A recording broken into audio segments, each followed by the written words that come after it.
Тазша бала. Ертегі. Ертеде бір шал мен кемпір болыпты. Олардың 3 баласы, 5 ешкісі бар екен. Бір күні үлкен баласы басқа жерден пайда кәсіп қылуға талап етіп, өзіне тиген енші ешкісін сойып алып, етінен кемпір мен шалға бір түйірде берместен арқалап кетіпті. Келе жатса бір өнерші байдікіне келеді. Бұл байға өнер үйренуге ол жігіт жалданыпты. Өнерші бай бек қатты жауыз адам екен.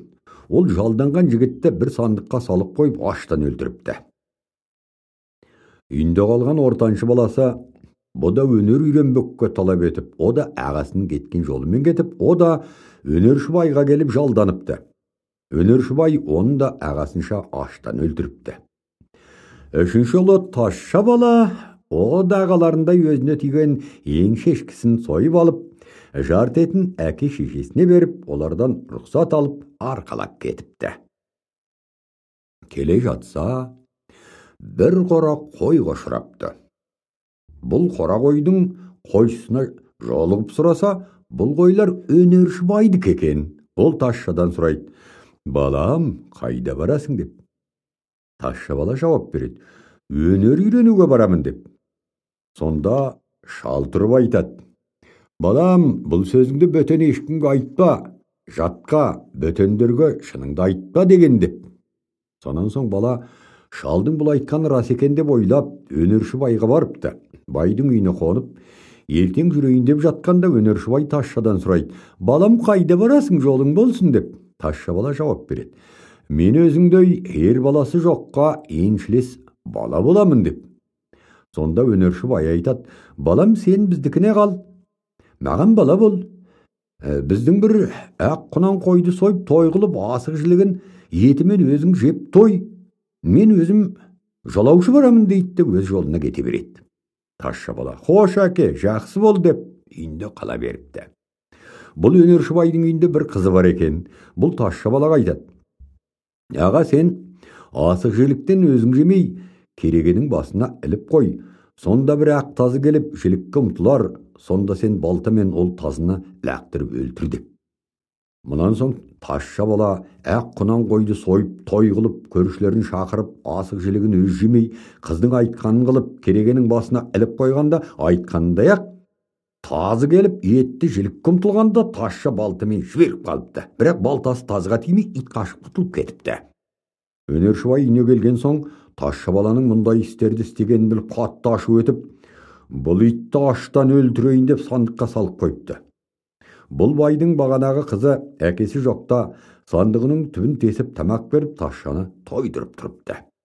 Бірнеше күндер өткен соң тазшаның өз әкесі балаларын іздеп шығып, өнерші байдікіне келіп сұрады: «Бір тазша деген балам бар еді, соны көрдіңіз бе?» деп.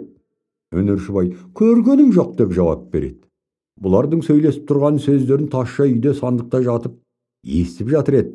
Бай әлгідей дегенде тазша: «Әке, мен мұндамын» деп сандық ішінен айғайлапты. Даусынан баласын танып, байдың сандығынан шығарып алып, тазша мен әкесі үйіне қайтыпты. Тазша жолай әкесіне айтады: «Әке, мен бір қара құнан қой болайын. Мойныма жіп тағып, жетектеп барып базарға жақсы бағаға сат, бірақ жібіңді алып қал» дейді. Баласы сол жерде айтқанша қара құнан қой болады. Әкесі мойнына жіп тағып, базарға апарып сатып, ақшасын алып үйіне қайтады. Ертеңіне баласы өз қалпына түсіп, әкесіне айтады: «Әке, мен бір қара жорға ат болайын, мені базарға апарып сат, пұлымды ал, бірақ шылбырымды алып қал» депті.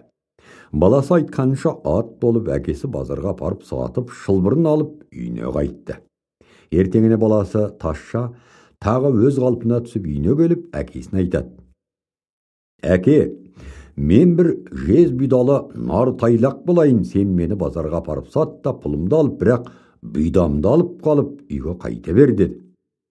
Тазша айтқанша тайлақ болып, әкесі базарға сатайын деп жетектеп келе жатса, алдынан баяғы өнерші бай шығыпты. Ол айтады: «Маған мынау тайлағыңды сат» деп. Тазшаның әкесі айтты: «Тайлағым басы 100 тіллә» деп. Сонда өнерші бай бұлардың айласын біліп, Жаман оймен тайлақты 100 тиллаға сатып алыпты да, үйіне жетектеп келіп, баяғы қызын шақырып алып, мынау тайлақты ұстай тұр депті де, өзі үйден пышақ алып, тайлақты бауыздайын деп, үйіне жүгіріп кетіпті. Қыз әкесінің жаман ниетін біліп, үйден бұда пышақ алып шыққан екен. Әкесі үйге кірген кезінде тайлақтың бұйдасын пышақпен қиып жіберіп, босатып қоя беріпті. Өнершібай тұра салып, үйінен шығып қашып бара жатқан тайлақты көріп қуыпты. Тазша сонда түлкі болып қашыпты. Өнершібай тазы болып қуыпты.